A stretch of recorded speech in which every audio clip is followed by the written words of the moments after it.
noite, meus amigos. Estamos aqui de volta. Como sempre, começamos invocando a Santíssima Virgem Maria e o Santo Padre Pio de Pietrelcina, para que roguem a Deus que nenhuma injustiça se cometa nesse programa. Antes de tudo, eu quero cumprimentar aqui o nosso queridíssimo amigo Padre Paulo Ricardo, pelo seu aniversário, e dizer que ele está intimado a comparecer aqui o mais breve possível, né?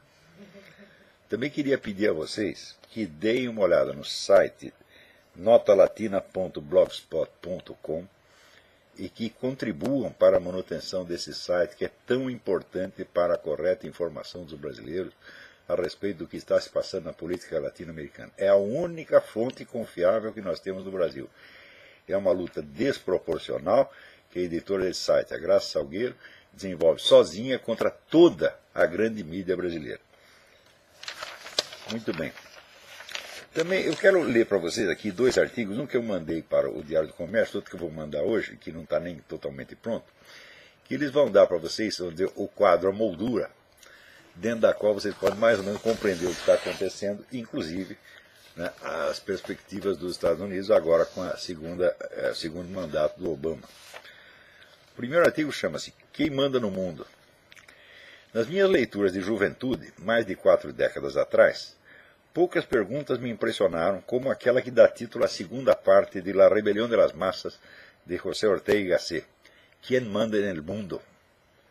O filósofo não a formulava em sentido metafísico, onde poderia ser respondida por algo como Deus, o acaso, a fatalidade, mas em sentido geopolítico, e chegava à conclusão de que era uma lástima a Europa ter perdido seu posto de liderança, cedendo a vaga para a Rússia e os Estados Unidos. A resposta parecia deslocada da pergunta. Estados, nações, governos e continentes não mandam. Quem manda são os indivíduos e grupos que os controlam. Antes da geopolítica vem a política tout court, e aí tudo se complica formidavelmente. É fácil perceber quais estados ou países predominam sobre os outros. Mas descobrir quem realmente manda num estado ou país e através dele manda nos outros é um desafio intelectual mais atemorizante do que o pode imaginar o analista político usual. O verbo mandar vem do latim manus dare. Quem manda empresta os seus meios de ação, a sua mão, para que outros realizem algo que ele pensou. Um governante dá ordens a seus subordinados, mas examinando bem, você verá que só raríssimos governantes na história, um Napoleão, um Stalin, um Reagan, foram eles próprios os criadores das ideias que realizaram. Os primeiros teóricos do Estado moderno acertaram na mosca quando inventaram a expressão poder executivo. Em geral, o homem de governo é o executor de ideias que ele não concebeu, nem teria a capacidade ou o tempo de conceber. E os que conceberam essas ideias foram os mesmos que deram a ele os meios de chegar ao governo para realizá-las. Quem são eles? Aplicando a pergunta ao caso específico dos Estados Unidos, o sociólogo Charles Wright Mills, um dos mentores da New Left, publicou em 1956 o livro que viria a se tornar um clássico, A Elite do Poder. A resposta que ele encontrou tomava a forma de uma trama complicadíssima de grupos, famílias, empresas, serviços secretos oficiais e extraoficiais, seitas e igrejas, clubes e círculos de relacionamentos pessoais ostensivos e discretos, incluindo amantes e call girls. A classe política, que culminava na pessoa do governante nominal, aparecia aí como a espuma na superfície de águas obscuras. Mills estava obviamente na pista certa, mas ele morreu em 1962 e não teve a ocasião de presenciar um fenômeno que ele mesmo ajudou a produzir. A New Left tornou-se ela própria a elite do poder e perdeu todo o interesse em transparência. Ao contrário, esmerou-se na opacidade, ao ponto de colocar um completo desconhecido na presidência do país mais poderoso do mundo e cercá-lo de um muro de proteção que bloqueia toda tentativa de descobrir quem ele é, o que fez, com quem anda e que interesses representa. Se você quer ter uma ideia do que anda fazendo a elite do poder nos Estados Unidos, tem de buscar informação na outra ponta do espectro ideológico. Os conservadores são os atuais herdeiros da tradição de estudos inaugurada por Wright Mills. Graças a eles é que hoje a elite globalista fabiana, núcleo vivo do poder por trás de praticamente todos os governos do Ocidente, se tornou visível na sua composição e em detalhes do seu modus operandi ao ponto da quase obscenidade, tornando involuntariamente cômica a insistência de alguns em chamá-la de poder secreto.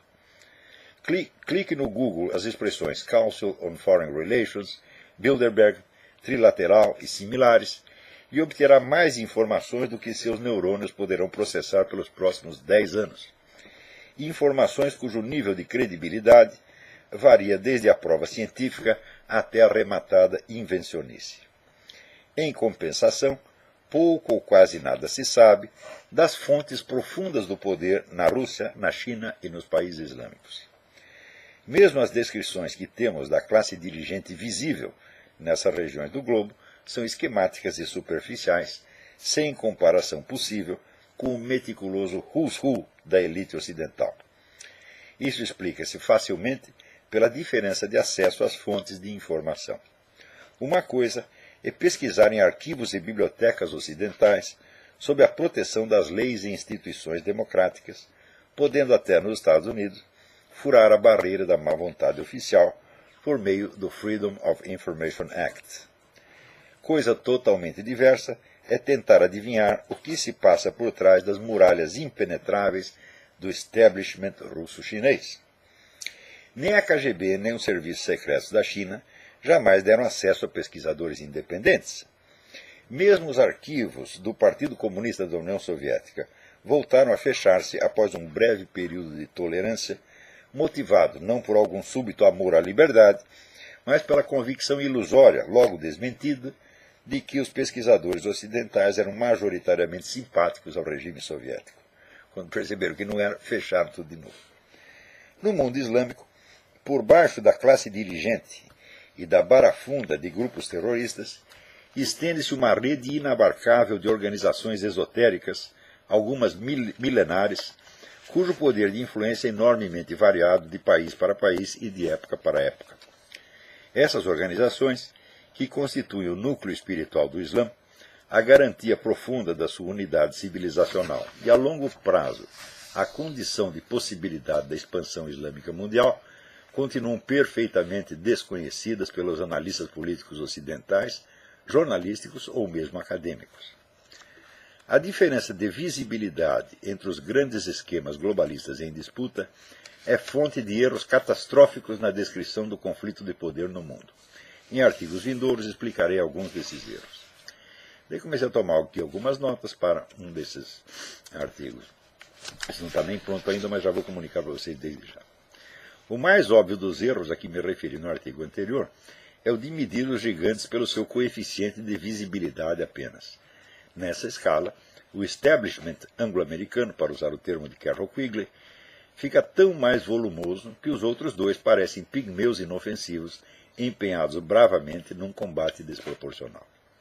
O professor Alexandre Dugin aproveita-se dessa ilusão de ótica para dar às plateias do terceiro mundo a impressão de que os blocos russo, chinês e islâmico são seus companheiros de infortúnio, gemendo juntos sob o tacão do poder unipolar. Ele sabe que essa visão das coisas é falsa, que os três grandes esquemas globalistas são igualmente poderosos, ricos, temíveis, ambiciosos e amorais. Quando os favelados mentais da USP o aplaudem, ele ri entre dentes. Mas não é só o senso das proporções que aí sai distorcido por completo. É a trama real das relações entre os três blocos que o duginismo reduz à simploriedade postiça de um conflito esquemático entre dois. Ninguém ignora que a escolha de Barack Hussein Obama como candidato do Partido Democrata em lugar de Hillary Clinton em 2008 foi uma imposição, um diktat do grupo Bilderberg.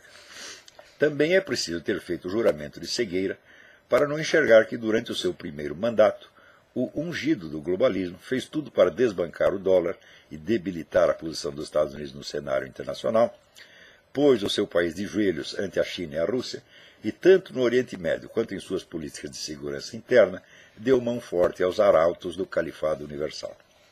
Igual favorecimento à expansão islâmica tem orientado a política da União Europeia e de vários governos do Velho Mundo abençoados pela Internacional Fabiana. Bastam esses fatos para mostrar, acima de toda a possibilidade de dúvida, que, primeiro, a política da elite fabiana não coincide em absolutamente nada com os interesses geopolíticos da nação americana. A demolição do Império Americano está no seu programa, tanto quanto nos do bloco russo-chinês e do califado. 2. O único poder unipolar que existe não tem um centro geopolítico, mas reside na área de interseção entre os três grandes esquemas globalistas. 3. O futuro do mundo, a curto e a médio prazo, depende de saber se a frágil unidade que ainda vigora nessa área de interseção vai predominar sobre os interesses de cada esquema globalista em particular, ou se o tripé vai ceder, jogando os três esquemas um contra o outro ou dois contra um. Na primeira dessas hipóteses, teremos uma ditadura mundial, na segunda, a Guerra Mundial. Dos três blocos, o único que está preparado para a segunda hipótese, militar e ideologicamente, é o russo-chinês. O islâmico, com exceção do Irã, que é um boi de piranha de Moscou, tem mais a ganhar com a expansão pacífica e a chantagem terrorista, ao passo que o bloco ocidental procura desarmar-se a olhos vistos, tudo apostando na unidade da ditadura mundial, em que os Estados nacionais perdem autonomia na esfera internacional, ao mesmo tempo que enrijecem seus controles sociais internos. A vitória de Barack Hussein Obama é mais um passo nessa direção, um indicador claríssimo de que os Estados Unidos vão prosseguir na sua política de autodesmantelamento militar e econômico, aliado à expansão ilimitada dos mecanismos de controle policial da sociedade, segundo os mesmos cânones politicamente corretos que os organismos internacionais vêm impondo a todos os países do hemisfério ocidental. Até onde será possível prosseguir nessa via é algo que depende de como a elite ocidental vai manejar a sua contradição constitutiva. Ela tem de debilitar o poderio americano para subjugá-lo ao comando internacional, mas, de outro lado, continua precisando dele como sua base militar. Nada poderia evidenciar mais claramente a sua natureza de parasita, que vive do próprio corpo que ela vai sugando. A pergunta decisiva para os próximos anos é: a Rússia e a China vão se contentar em prosseguir desfrutando do seu quinhão na partilha do mundo entre os três grandes blocos, ou vão tentar um golpe de mão para livrar-se dos parceiros e apossar-se de tudo de uma vez? Bom, não é preciso dizer que o duguinismo aposta decididamente nesta última alternativa, quer dizer, a Rússia e a China dão um golpe de mão e dominam tudo. Tá certo? E, para isto, então, para legitimar essa operação, foi que inventaram, então, a fórmula eurasiana, que sintetiza e unifica todas as tendências ideológicas que tenham algo a dizer contra os Estados Unidos. Então, não se trata de atacar propriamente a liderança globalista, porque a liderança globalista é em grande parte aliada deles, mas de atacar a nação americana, que serve ainda de base econômica e militar para essa elite, a qual procura desvencilhar o mais rapidamente possível os seus interesses dos da nação americana, prevendo justamente que isso vai acontecer no futuro. Então, para obter um apoio ideológico para isso, é necessário mesclar todas as correntes ideológicas: comunismo, nazismo, fascismo, islamismo, cristianismo conservador, tudo o que existe. Tá certo? Então, né, é incrível que o Dugin vai ao Brasil e falando na USP, o ódio que aquele pessoal da USP sente dos Estados Unidos é tão extremo que eles não se incomodam em apoiar, fazer uma política que hoje se apresenta entre outros motivos da sua sustentação ideológica, a defesa de valores tradicionais do cristianismo. Quer dizer, a Rússia está procurando assumir o lugar que deveria ser o da Igreja Católica. Para isso, inventaram inclusive essa gigantesca farsa de que a consagração da Rússia à Nossa Senhora já foi feita e, portanto, a Rússia agora representa a autoridade do cristianismo universal. Eles estão lançando isso. Ora, e é baseado nisso que eles fazem dentro da Rússia aquela política de proibir propaganda gay, perseguir gay, etc, etc. E está lá o pessoal da UF aplaudindo isso. Quer dizer, o ódio que tem nos Estados Unidos é tanto que eles subscrevem qualquer coisa, mesmo que seja totalmente contrário aos valores deles. Ora, a política da Rússia e também da China, nesse caso ela sacrifica todos os valores que existem, ela neutraliza todos e equaliza todos, sacrificando tudo no altar de uma estratégia de dominação universal. Ou seja, para a Rússia e a China dominarem o mundo, para o bloco eurasiano dominar o mundo, vale a pena apagar todas as diferenças entre todos os valores, entre todas as ideias, tá certo? E sobra em cima o quê? O poder russo. A outra alternativa é continuar como está e consolidar a ditadura universal, tá certo? Dos organismos internacionais. Tá certo? E o Obama está colocado lá precisamente para isso. Ora, as eleições aqui foram uma das coisas mais extraordinárias que eu já vi, porque você verá, quando um sujeito se torna presidente, se elege presidente do maior país do mundo, com documentos obviamente falsos, e uma vez colocado no poder, ele baixa um decreto de que ele tem o direito de mandar prender qualquer cidadão e mantê-lo preso indefinidamente, sem processo, sem habeas corpus, sem dar explicação para ninguém. Eu digo para o que falta para a plateia compreender que ela foi vítima de uma trama criminosa armada por um tirano psicopata. Falta muito para entender uma coisa dessa? Não, não falta. Agora, quando chega ao fim do mandato, veja, com o maior índice de desemprego que o país já teve desde a Segunda Guerra, com o maior déficit que já teve nas últimas décadas, com uma dívida com a China monumental, tá certo? Com a indústria totalmente em pandarecos, que ele destruiu tudo. Ele dando dinheiro, ele deu dinheiro para as indústrias se autodesmantelarem, por exemplo, deu dinheiro para a General Motors. Hoje a General Motors pertence, sabe a quem? À China. Eu vou explicar daqui a pouco. Tá certo? Ou seja, o homem fez uma desgraça para tudo quanto é lado. Além desta coisa maravilhosa de ter sonegado ajuda à embaixada, ao consulado lá em Benghazi, e ter, portanto, ajudado o pessoal da Al-Qaeda a matar o embaixador. Quer dizer, depois de tudo isso, o cara chega à eleição e sabe o que acontece? Vou dizer uma coisa, 50% dos católicos americanos votaram nele. E 70% dos judeus. Isso não tem perdão. Eu sempre disse que católico, judeu e americano são especialistas, tá certo, em afagar seus próprios inimigos e depois ficar chorando. Tá certo? Então, comprovaram mais uma vez. Quer dizer, os católicos que votaram no Obama já estão automaticamente excomungados, de acordo com o decreto de Pio XII, ratificado pelo próprio João XXIII, que diz que qualquer colaboração com movimentos comunistas e similares, tá certo, implica a excomunhão automática. Então isso quer dizer que 50% dos católicos americanos não estão mais na igreja e não sabem. Né? Quer dizer, uma situação absolutamente psicótica, louca, né? Ademais, você vê aqui a mídia praticamente inteira, com exceção da Fox News, a mídia americana inteira escondeu tudo a respeito de Benghazi, do que aconteceu em Benghazi, né? E amaciou tudo para o Obama de uma maneira extraordinária. E mesmo assim o outro lado teve metade dos votos. Então acontece que quer dizer, é evidente que o grande perdedor nessa eleição é a grande mídia, que está completamente desmoralizada, tem credibilidade zero. A metade que votou em Romney e Ryan sabe que a mídia não presta e que está totalmente comprometida. E a outra metade, dos outros 50% que votaram no Obama, metade também sabe. Estão gostando da sacanagem, mas sabe que não é coisa confiável.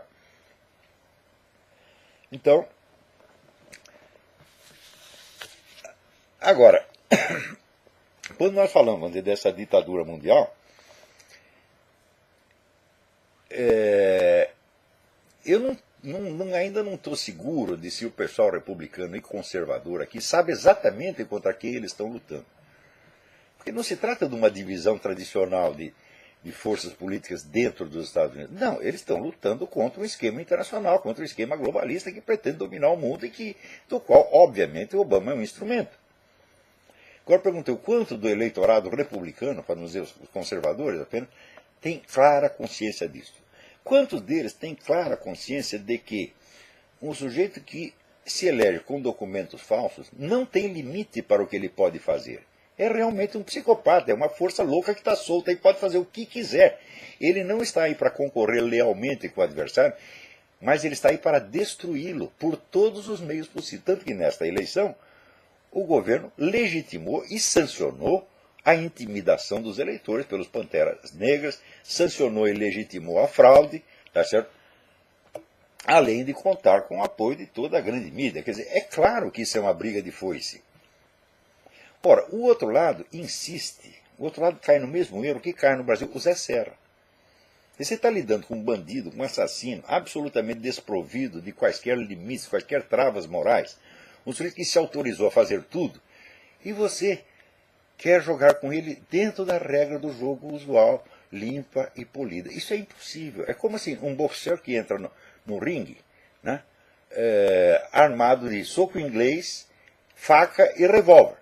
E o outro lado diz, não, eu vou lutar segundo as regras do Marquês de Queensberry, porque eu não vou descer. Tá certo? É isso que faz no Brasil o Zé Serra. E por isso perdeu para o Haddad. E é isso que faz aqui os republicanos. Então, olha, primeira reação que eu vi, assim, em inúmeros sites conservadores. Não vi todos, mas vi uns 30. A primeira reação deles, nunca mais vamos apoiar um candidato moderado. Porque eles estão apoiando o candidato moderado, vai fazer 10 eleições. Eles dizem, não, vão acabar com essa história. Um moderado não pode vencer esta gente. Agora, o problema é saber se eles querem apenas aumentar, vamos dizer, o grau de virulência da sua campanha para equipará-lo à virulência do outro lado, ou se eles vão saber exatamente onde atacar. Eu acho que, na minha modesta opinião, se você sabe que o seu adversário tem documentos falsos, é um falsário, um criminoso, e você se recusa a mexer nisso, então você está se recusando a cumprir a regra número 1 da estratégia militar, que é atacar o inimigo no seu ponto mais fraco. Quer dizer, o Obama tem um imenso calcanhar de Aquiles. Os documentos dele são realmente falsos. O problema de saber de onde nasceu é um requinte, é totalmente desnecessário. Não precisa saber onde nasceu. Admitamos que ele nasceu na Bahia, ou em Vila Nhocuné. Isso não faz diferença.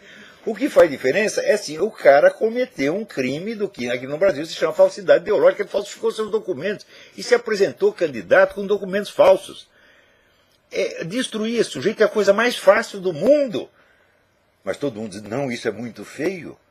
Então está todo mundo agindo como a mulher estuprada, que não denuncia o estuprador porque ela ficou com vergonha. Então, enquanto você aceitar essa regra do jogo, você vai perder, porra. Quer dizer, o Obama pode ser destruído em 10 minutos. No tempo do McCain, para demoli-lo, era fácil, é só o John McCain chegar e dizer, olha, eu sou John McCain, está aqui minha certidão de nascimento, está aqui meus documentos militares, está aqui meu histórico escolar, está aqui meu atestado de saúde, está aqui todos os meus documentos, todo mundo conhece. Agora apresenta os seus. Era só fazer isto. Todo mundo diz, não, isso é muito feio, não podemos fazer. Falo, bom, então, é o verso do Rimbaud. Par délicatesse, j'ai perdu ma vie. Por delicadeza, eu perdi minha vida. Então, é isso que o pessoal, no Brasil, tem de aprender com relação ao PT. O PT é um bando de criminosos aliados, vamos dizer, a narcotraficantes, a movimentos terroristas, aliado oficialmente. Veja, o Lula presidiu a Assembleia do Foro de São Paulo ao lado do Manuel Marulanda, que era o comandante das Farc. E vem dizer que não tem aliança com as Farc. Pô, a mídia antipetista, entre aspas, no máximo, que diz, uma suspeita de aliança com as Farc. Como suspeita? Está lá oficializado.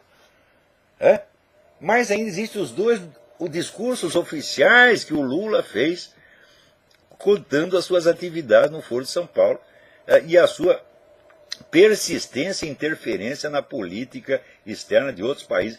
É suficiente para impeachment e para botar o cara na cadeia. Mas não podemos mexer nisso, nós temos que jogar limpo. Eu digo, se só um dos lados tem que jogar limpo e o outro pode fazer tudo, então o que você está chamando de jogar limpo é, na verdade, colaborar com a sujeira que é contra você. Então você é o culpado do que está fazendo. Tá certo?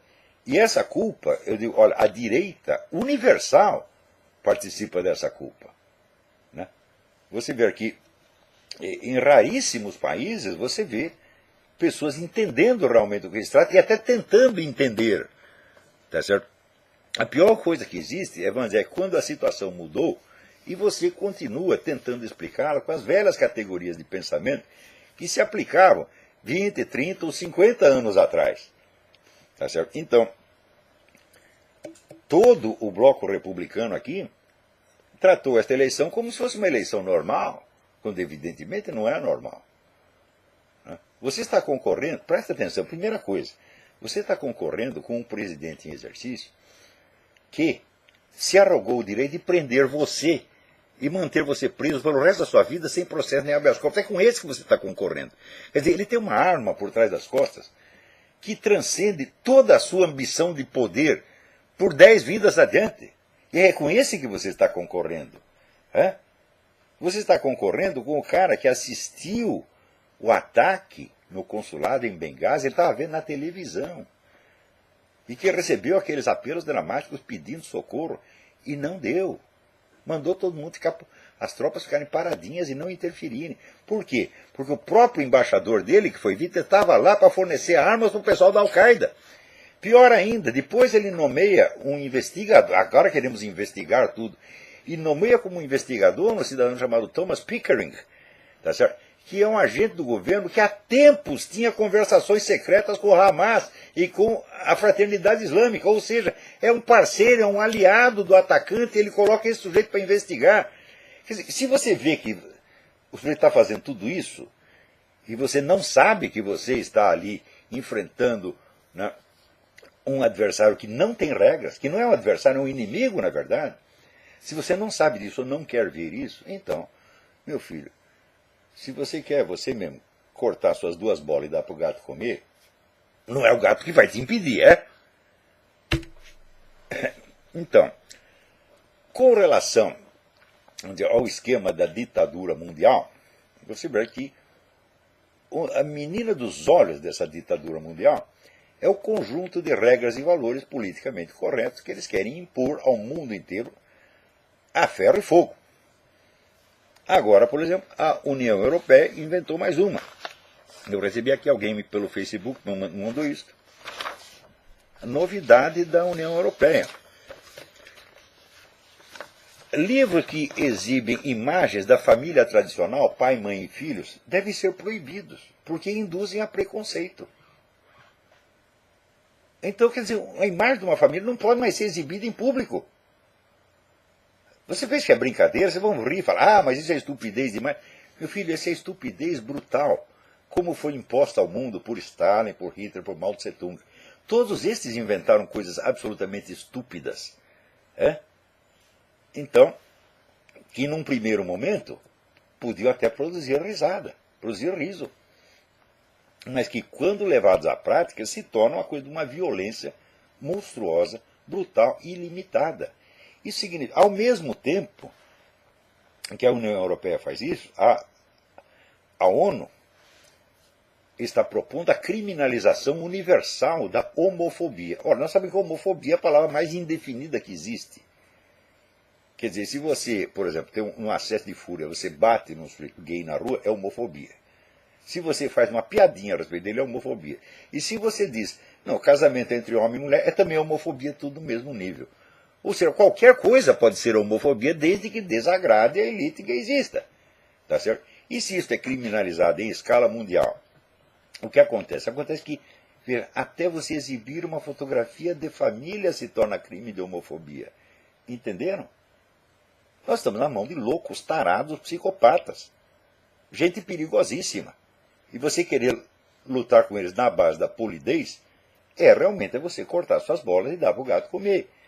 Então, enquanto as pessoas não se tocarem da gravidade do que está acontecendo, é uma gravidade, assim, eu acho maior do que aquilo que aconteceu nos anos 30, quando houve a ascensão das 2 grandes ditaduras, a ditadura de Stalin na Rússia e de Hitler na Alemanha, né, onde sempre havia, evidentemente, as pessoas que vinham com um discurso calmante. Não, eles estão falando isso só para assustar, mas eles não vão fazer nada disso. Fizeram, meu Deus do céu. Quer dizer, o total de vítimas dessa gente sobe a 200 milhões. Não é para brincar com isso. E esse pessoal que está na ONU, na União Europeia, esse é a mesmíssima mentalidade do iluminado, que diz, nós temos a fórmula correta para o mundo e todo mundo vai ter que dançar conforme a nossa música. É? E aqueles que não, quer dizer, que não aceitarem, simplesmente nós temos os instrumentos legais, nós os processamos e pomos na cadeia.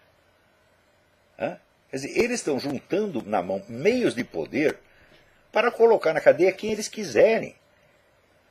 Quer dizer, o que eles estão fazendo não é assim, eles não estão falando mal da homofobia, não, eles querem criminalizá-la, definindo-a como qualquer conduta que desagrade a elite gay ou que desagrade esta elite globalista. Até mostrar uma simples fotografia de família, meu Deus do céu. É? E vocês ainda esperam ter um diálogo com essa gente? Não. Ou seja, é preciso conscientizar da medida certa do que está acontecendo. E não é questão de você, agora vamos radicalizar. Não adianta radicalizar. Olha, moderado e radical são apenas distinções quantitativas. Uma coisa é menos, outra coisa é mais. Mas não se trata de fazer mais ou menos a mesma coisa, trata-se de fazer outra coisa. É? E a primeira coisa que nós temos que fazer é deslegitimar completamente essas políticas. Não aceitar que elas existam. Porque se você aceitou discuti-las, pronto, você já caiu na trama. Né? Eu já dei aqui o exemplo. Esses dias mesmo eu estava lendo, né, relendo o Somerset Maugham, William Somerset Maugham, of Human Bondage, da servidão humana. Né? É uma história de amor fracassado, o sujeito se apaixona por uma vagabunda que o escraviza e o destrói. Né? No fim, ela mesma acaba sendo destruída. E raramente eu vi uma compreensão tão fina das relações entre homem e mulher. Ora, Somerset Maugham era um homossexual. Era tri-gay. Escandalosamente gay. Ostensivamente gay. E, no entanto, ele compreendia as pessoas que eram diferentes dele. Isso acontece com todos os grandes escritores homossexuais do mundo. André Gide, Julian Green, o nosso Otávio de Faria. Todos eles. Agora, hoje em dia, esse pessoal gaysista, eles só entendem as coisas do ponto de vista da sua preferência sexual. Eles julgam o mundo. A sua preferência pessoal se tornou a escala com que eles medem o mundo. Isso é obviamente psicopático, meu Deus do céu. Então você pergunta, é possível ser gay normal? Claro que é. Agora, não é possível ser gaysista e normal. Gaysista é uma pessoa de mentalidade psicopática na raiz. Então, é isso que nós não podemos aceitar. O que nós temos que discutir, minha gente, não é o homossexualismo. O homossexualismo existe desde que o mundo é mundo. Assim como o adultério existe desde que o mundo é mundo, e não somos nós que vamos acabar com isso. Tá certo? Então, você pode considerar essas condutas pecaminosas, mas não quer dizer que você vai ter os meios ou querer os meios de extingui-los ou de punir as pessoas que incorram nisso. Mas o gaysismo é uma coisa nova, é uma ideologia tão perigosa quanto fascismo e comunismo. É um instrumento de poder monstruoso que nós colocamos na mão desses psicopatas iluminados da União Europeia e da ONU. Pessoas que nunca foram eleitas, pessoas que você não conhece. Pessoas que estão lá em Bruxelas, no escritório, pessoas totalmente desconhecidas que saem do nada e de repente legislam para o mundo. Ou seja, quer dizer, todo o sistema democrático do mundo já foi passado para trás, já estamos num outro regime. Vocês não entenderam ainda? Eleições não significam nada. Poder legislativo não significa nada. É tudo feito por via de decreto administrativo, meu Deus do céu. Você vê, o Obama, esse decreto que dá a ele o direito de prender qualquer um, passou pelo parlamento? Não. É o que se chamaria no Brasil uma medida provisória, com a diferença que não é provisória. Aqui chama-se Executive Order. Se fez Executive Order, ninguém contestou. A coisa continua em vigor. Quanto tempo levaria para o parlamento reagir a uma coisa dessa? Anos.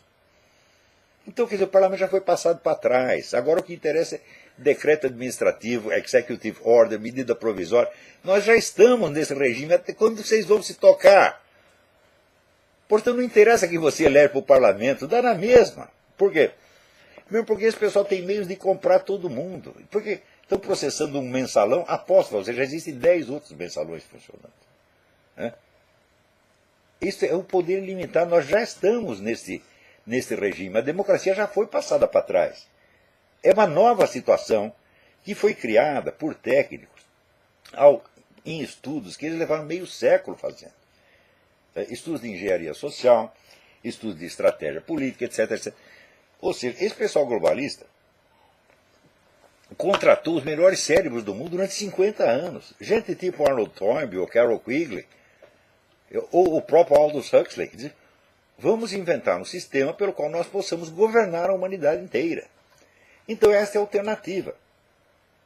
Ou você vai ter esta ditadura mundial, tá certo? Ou um dos três, né, pilares ali do tripé, né, vai querer brigar com os outros dois, ou com um deles, e vai ter a guerra mundial. Então você escolhe a ditadura mundial ou a guerra mundial. Olha que beleza que está. Isto porque, vamos dizer, praticamente todas as ideias e ideologias que circulam no mundo estão impregnadas da coisa da mentalidade revolucionária, de que é preciso mudar o mundo, transfigurar o mundo, e para transfigurar o mundo é preciso concentrar poder. Enquanto nós não criminalizarmos esta ideia, não haverá esperança. Qualquer sujeito que venha com a proposta de mudança universal, de transfiguração do mundo, mediante a concentração de poder na mão dele, nunca vai ser na mão do outro, é na mão dele mesmo, é um criminoso. Quando é que vocês vão entender isso? Não se trata de, ele tem uma proposta, eu tenho outra. Não! Propostas desse tipo, elas têm que ser proibidas e criminalizadas na base. Qualquer proposta de concentração de poder tem que ser rejeitada em limine e criminalizada. Principalmente se é concentração de poder em nome do quê? De uma fantasia sexual, minha gente. O que é isso, porra? É evidente que são pessoas totalmente obsediadas, cuja preferência sexual tem prioridade na mente deles sobre a natureza humana, sobre valores civilizacionais milenares e sobre todos nós. Então, qual é a diferença entre esta teoria e a do alemão, que tinha a teoria de que ele era a raça superior, portanto a raça superior tinha que mandar nos outros? O pessoal gaysista acha que a orientação sexual deles é superior e, portanto, eles têm que mandar na gente. É a mesma coisa de novo. Então, enquanto as pessoas não se tocarem disto, não haverá esperança. Vejam vocês, o governo brasileiro afirma que 99% dos brasileiros são homofóbicos. Vocês são todos criminosos. 99 está aqui, ó.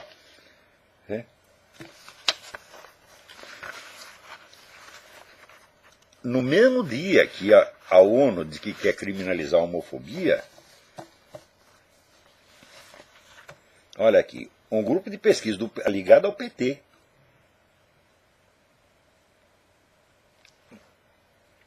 fez uma investigação e diz, eles falam assim, você concorda ou discorda dessa frase? Deus fez o homem e mulher com diferentes sexos de modo que eles pudessem cumprir seu papel e ter crianças. 92% concordaram, porque isso é verdade com relação a qualquer espécie animal. Deus fez o touro e a vaca para que eles pudessem procriar. Tá certo? Ele não criou uma terceira alternativa. A terceira alternativa está na cabeça de cada um. Tá certo? 92% concordaram. São todos homofóbicos. Então foi indo, somou. 99% de vocês são homofóbicos. E os 99% estão errados, quem está certo é o governo. Ora, a democracia não diz que é o governo do povo, pelo povo, para o povo? Você quer mais povo do que 99% da população? E sabe quanto de autoridade esses 99% tem? Zero! Quem manda é o PT e está acabado. E vocês ainda querem concorrer com ele em eleições. Chega lá o seu Zé Serra quase afagando o inimigo. E depois perde e acha ruim. Fala, não, é inteiramente justo perder, porque você está se furtando à briga real. Você está concorrendo com criminosos? Eu sempre dou exemplo. Quer dizer, entra um sujeito para assaltar a sua casa e você acha que o problema que há entre vocês é uma diferença de interpretação do Código Penal. Eles vão sentar, eu entendo o Código Penal assim, você entende assado, vamos discutir, né, educadamente. É assim que estão fazendo. Então esse pessoal é cúmplice do mal. Quando é que vocês vão acabar de entender isso? Será preciso, vamos dizer, que todos esses projetos que estão em andamento se consolidem, se transformem em poderes policiais em ação, para que daí vocês gemendo sob uma tirania indestrutível, né, fiquem pensando a vida inteira que poderia ter sido e que não foi. É isso que vocês vão fazer. Né? Então, olha aqui. Deixa aqui. Para cada coisa. Quer dizer que o descaramento desse pessoal não tem limite. Você vê esse negócio. O irmão do genuíno deputado José Guimarães, ele diz que após as eleições o PT vai regulamentar a mídia à força, queiram ou não queiram. Né? Ora, quem é José Guimarães? É aquele cujo assessor foi preso com o dinheiro na cueca. É um sujeito que devia ter ido para casa. Na mais brandas hipóteses, devia ir para casa e calar a boca por resto da vida. Né? É um sem vergonha que está sujo até o último fio de cabelo e sai cagando regra e querendo, né, ditar agora as normas da mídia. Agora, você vê, existem 5 ou 6 colunistas na mídia brasileira que não são conservadores, não são de direita, apenas criticam essa roubalheira petista. Tá certo? Daí aparece, né, no jornalismo petista, vermelho.org, etc., etc., o ódio da mídia conservadora contra nós. Então quer dizer que 5 ou 6 colunistas agora são os potentados da mídia, né, e estão oprimindo o coitadinho do PT, perseguindo o PT. Quer dizer, uma voz que fala contra, para eles já é uma opressão fascista. Agora, quando eles querem meter todo mundo na cadeia, tá certo, e imperar como se fosse Gengis Khan, Átila Uno, Júlio César, não é opressão, não, é democracia. E quem é que não percebe que nós estamos realmente discutindo com psicopatas? E quem é que não percebe que assim não vai dar? Agora, o fato de que aqui o Romney tenha conseguido metade dos votos contra toda a mídia já é um negócio assim espetacular. Quer dizer, esse pessoal tem força, só não sabe usar a força. Eles não batem no ponto fraco do adversário. Eles encobrem o ponto fraco, colocam lá uma atadura, tá certo? E vão bater onde não dói, porra. Assim não dá. Agora, e esse pessoal católico e judeu que votou em Obama? Falou, vocês não têm vergonha nas suas caras, vocês são um bando de filha da puta. Vamos falar o português claro, porra. Quer dizer, os católicos traindo a igreja, os bispos chegam lá e diz, olha, não se pode votar em candidato abortista. Isso aí é contra a lei da igreja. Os caras vão lá e votam. Né? E os judeus estão vendo o que Obama está fazendo com Israel, que está fazendo tudo para ferrar e para ajudar os inimigos, e mesmo assim vai lá e vota no filho da puta. Bom, como eu disse, quer cortar essas bolas e dar para o gato comer, o gato aqui não vai reclamar. Tá certo? Mas as bolas são suas, o cu é seu, tá certo? Eu não tenho culpa nenhuma do que vocês estão fazendo, tá certo? Não sou cúmplice desta merda, tá certo? E já estou velho, já vi de tudo, tá certo? E já sei que este misto de burrice e maldade dificilmente tem cura. O máximo que se pode fazer é orar por essas pessoas. Muito bem. Então, repito aqui o apelo. Peraí, tem um negócio importantíssimo aqui. Minha querida amiga Mila Ketty me manda aqui uma pergunta. Ela diz que não leu a República de Platão, mas que ela ouviu o professor dizendo que, para Platão, o governante ideal é um soberano filósofo que centralizasse o poder nas suas mãos. Mas ela diz, mas escuta, mas os Founding Fathers americanos, que criaram a República e restringiram o poder do governo, eram pessoas profundamente influenciadas pela filosofia grega. Como é que pode? Como é que eles fazem, então, o contrário? Olha, Mila, é o seguinte, essa história de que Platão pregava um governo centralizado é coisa de amadores, e foi uma ideia que só apareceu em circulação no fim do século XIX, sobretudo no século XX. Tá, pessoas que não entendem merda nenhuma de Platão, que não são capazes de ler e nem de entender, como por exemplo o seu Karl Popper, que os nossos liberais tanto idolatram. Karl Popper, em matéria de filosofia, era uma besta quadrada. Ele, no livro A Sociedade Aberta e Seus Inimigos, ele consagra essa interpretação popular que mostra que ele simplesmente não leu a República. Porque, primeiro, a República é um texto irônico. Segundo, a República não está pregando nada. Ela está em uma discussão dialética para ver se o governo perfeito é possível e chega à conclusão de que não é. E você vai dizer que isso é pregar o governo, isso é um programa de governo? Mas só quem não sabe ler, porra. Então, isso aí foram amadores e palpiteiros, como o Sr. Karl Popper, que botaram em circulação. Verdadeiros estudiosos de Platão, que conhecem o texto a fundo e conseguem entender, como, por exemplo, Paul Friedlander ou Eric Wegener, entendem claramente, falam, não, peraí, o texto é irônico e a finalidade dele é mostrar, vamos inventar aqui o governo mais perfeito e indestrutível possível, mesmo esse cairia. Transformar isso numa proposta de utopia é entender exatamente ao contrário, meu Deus do céu. Então, Mila, não se preocupe não. Os Founding Fathers, se leram Platão e depois criaram a República, é que eles entenderam Platão um pouquinho melhor do que o pessoal veio a entender no século XX. O pessoal não. Esses amadores palpiteiros metidos.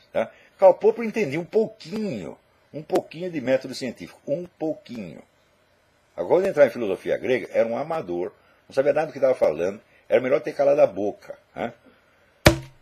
Então, está aí explicado. Agora, parênteses. Em geral, dúvidas filosóficas, eu não respondo nesse programa pelo seguinte. Eu tenho lá o seminário de filosofia, tem 3.000 alunos. Eu não consigo dar conta de responder as perguntas dos meus alunos. Agora, como é que eu vou responder a dos outros?